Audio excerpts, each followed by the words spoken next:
আচ্ছা, দক্ষতা এবং সক্ষমতা এই শব্দ দুটো তো আমরা মোটামুটি সবাই জানি।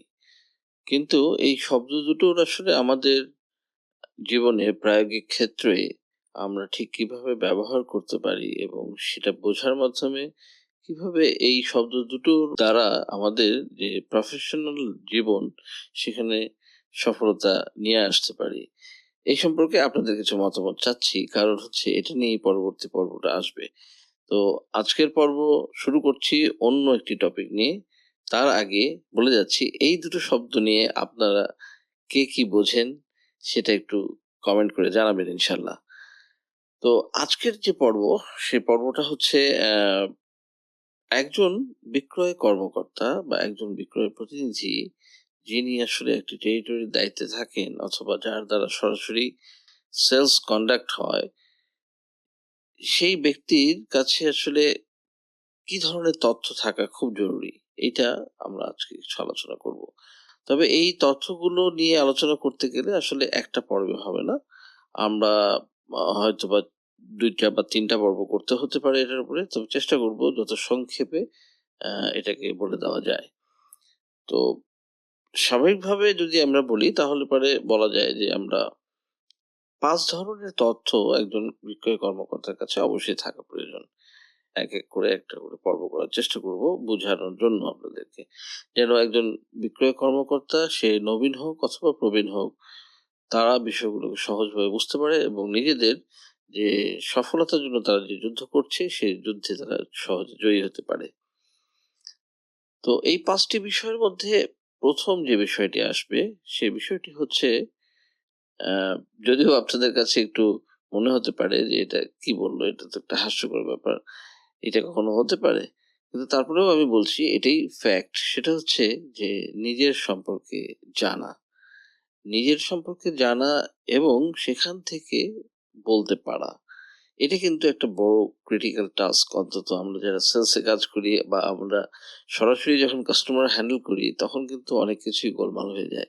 অনেক কিছুই আমরা ঠিক করে রাখি হয়তোবা এটা বলবো, এটা করব, এটা এইভাবে হবে। কিন্তু কার্যক্ষেত্রে গিয়ে অনেক সময় দেখা যায় যে সেটা ঠিক থাকে না। কিন্তু এইজন্যই আসলে কিন্তু আমাদের একটা প্রস্তুতির প্রয়োজন আছে। এই প্রস্তুতি নিয়ে যদি আমরা যেতে পারি তাহলে পরে কি হবে যে আমাদের এই ১ম পর্বটাতে আমরা সফল হতে পারবো। ১ম পর্ব বলতে বোঝাচ্ছি যে একজন কাস্টমারের সঙ্গে ১ম দেখাতেই যদি আপনি তার দৃষ্টি আকর্ষণ করতে পারেন, তবেই আপনি আপনার যে মিশন নিয়ে আপনি ওখানে গিয়েছেন, সেই মিশনে আপনি সফল হতে পারবেন।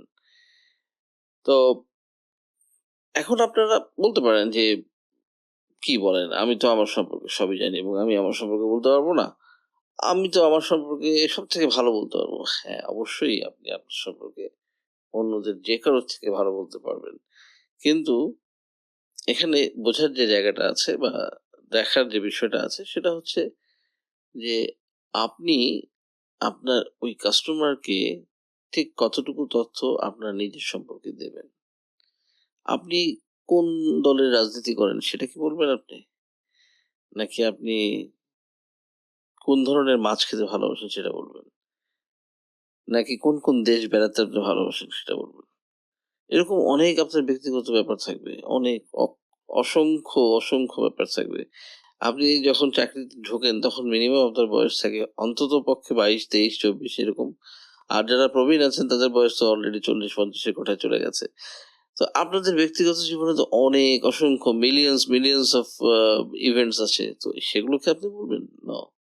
আপনাকে সিলেক্ট করতে হবে যে ঠিক কোন বিষয়টা আপনি আপনার কাস্টমারের জন্য রিলেভেন্ট হবে এবং আপনার ওই পণ্য বিক্রয়ের জন্য রিলেভেন্ট হবে আপনার ব্যক্তিগত তথ্য। শুধু শুধু সেইটুকুকেই আপনি উঠিয়ে নিয়ে আসবেন আপনার ওই কথার মধ্যে। এবং এটা কি খুব বেশি লম্বা হবে?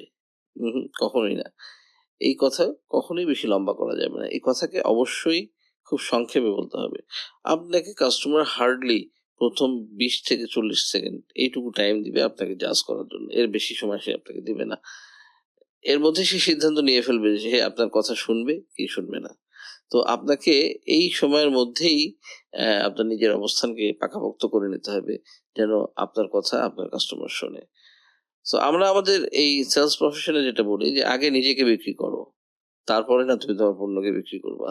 এই কথার অর্থ হচ্ছে যে আপনি আগে কাস্টমারের দৃষ্টি আকর্ষণ তো করেন নিজের দিকে।